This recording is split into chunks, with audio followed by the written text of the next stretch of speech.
Hello friends, welcome to నిషే channel. ఈరోజు మన వీడియోలో సింపుల్గా టేస్టీగా చేపల పులుసుని ఎలా చేసుకోవాలో చూపించబోతున్నాను.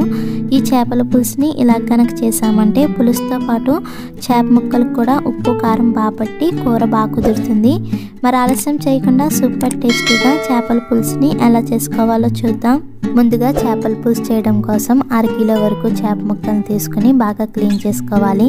ఈ చేపల్ని క్లీన్ చేసుకునేటప్పుడు కొంచెం ఉప్పు నిమ్మరసం వేసుకుని క్లీన్ చేసుకున్నామంటే ఈ ముక్కలు నీసు వాసన రాకుండా ఉంటుంది. ఇలా తీసుకున్న ముక్కల్ని లైట్గా మ్యారినేట్ చేయడం కోసం 1/2 table spoon salt, 1 table spoon కారం, 1 చెక్క వరకు నిమ్మరసం వేసుకొని ఒకసారి బాగా కలుపుకోవాలి.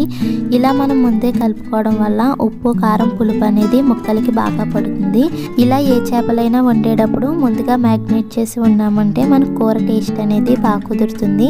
ఇలా కలిపాక పక్కన పెట్టుకుని ఇప్పుడు ఒక గిన్నె తీసుకుని నిమ్మకాయ సైజ్ అంత చింతపండుని తీసుకోవాలి. అలాగే కొన్ని నీళ్ళను కూడా వేసుకుని చింతపండుని నానబెట్టుకోవాలి. ఇప్పుడు మిక్సీ జార్ తీసుకుని 2 టేబుల్ స్పూన్ ధనియాలు, 1/2 టేబుల్ స్పూన్ జీలకర్ర, చిన్న అల్లం ముక్క, అలాగే 8 వెల్లుల్లి రేఖలు వేసుకుని 2 మీడియం సైజులో ఉన్న ఉల్లిపాయని ముక్కలుగా కట్ చేసుకుని వేసుకోవాలి. అలాగే 2 మీడియం సైజులో ఉన్న టమాటాలను కూడా ముక్కలుగా కట్ చేసుకుని వేసుకుని మెత్తగా పేస్ట్లా గ్రైండ్ చేసుకోవాలి.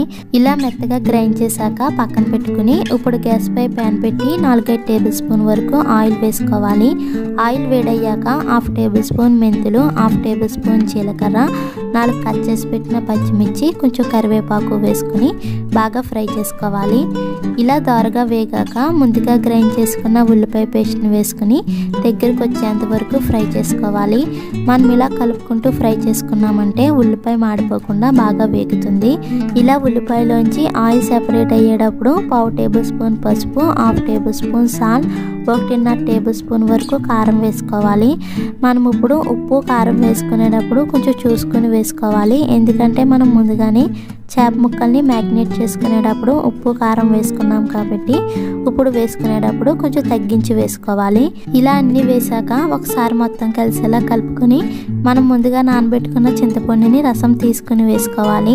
ఇలా గ్రేవీకి తగ్గ చింతపండు రసాన్ని వేసుకొని ఒకసారి మొత్తం కలిసేలా కలుపుకోవాలి. ఇలా కలిసాక ఉప్పు కారం పులుపు చూసుకుని సరిపోతే మరి కొంచెం వేసుకుని కలుపుకొని 2-3 నిమిషాల పాటు ఈ పులుసుని మరిగించుకోవాలి. ఇలా 2-3 నిమిషాల పాటు పులుసు మరిగిన తర్వాత మనం ముందుగా ఉప్పు కారం కలిపిన చేప ముక్కల్ని కూడా వేసుకుని అలాగే 4-5 బెండకాయలని ముక్కలుగా కట్ చేసుకుని వేసుకుని మంటని మీడియం ఫ్లేమ్లో పెట్టి మూత పెట్టుకుని 15-20 నిమిషాల పాటు ఉడికించుకోవాలి. మనం ఉడికించుకునేటప్పుడు మధ్య మధ్యలో మూతను తీసుకుని ఇక్కడ చూపించే విధంగా స్లోగా కదుపుతూ ఉడికించుకోవాలి. మనం గరిటె పెట్టి కలిపామంటే ఈ చేప ముక్కలు విడిపోతాయి. అందుకని అలా కాకుండా ఇక్కడ చూపించే విధంగా మధ్య మధ్యలో స్లోగా కదుపుకుంటూ మంటను మీడియం ఫ్లేమ్లో పెట్టి 15-20 నిమిషాల పాటు ఉడికించుకోవాలి. ఇలా 20 నిమిషాలు అవ్వేసరికి పులుసు చిక్కబడుతూ అలాగే ఆయిల్ పైకి తేలుతూ ఉంటుంది. ఇలాంటప్పుడు సన్నగా తరిగిన కొంచెం కొత్తిమీరని కూడా వేసుకొని ఒకసారి ఇక్కడ చూపించే విధంగా స్లోగా కదుపుకోవాలి. ఇలా కలిసాక గ్యాస్ ఆఫ్ చేసుకుని పక్కకి తీసుకోవాలి. అంతే, మనకి సూపర్ టేస్టీగా చేపల పులుసు అయితే రెడీ అయిపోయింది. ఇలా సింపుల్గా మీరు కూడా ట్రై చేసి చూడండి. ఈ రెసిపీ మీకు కూడా నచ్చినట్లయితే ప్లీజ్ లైక్ చేయండి, షేర్ చేయండి, సబ్స్క్రైబ్ చేసి పక్కనే ఉన్న బెల్ బటన్ని క్లిక్ చేయండి. Thank you for watching.